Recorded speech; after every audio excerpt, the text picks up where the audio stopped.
رسول الله صلی الله علیه وسلم فرمای تاسو په خپل منځ کې یو بل ته تحفې سره ورکوئ ځکه د تحفې اخیستلو او ورکولو د دې وجې څخه کین او حسد ختمیږي چې د چا په مابینځ کې کین وي او حسد وي نو هغسې یو بل ته تحفې سره ورکوي یا تحفې واخلي یا تحفې ورکړي نو دغه په منځ کې بیا دغه حسد او دا کین ختمیږي نو دا رسول الله صلی الله علیه وسلم فرمایي وایي تاسو یو بل ته تحفې سره ورکوئ نو حقیقتا دغسې خبره ده اوس وخت کې خو تحفې لرې دي خالي قرض حسنه هم یو بل ته نه سره ورکوي چې کله د یو عزیز قریب یا دوست یار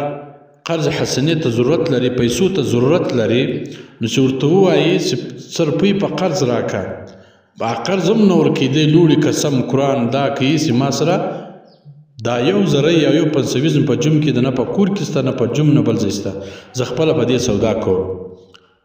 نو دې وجې څخه دا کین و حسد نور هم ورځ په ورځ زیاتېږي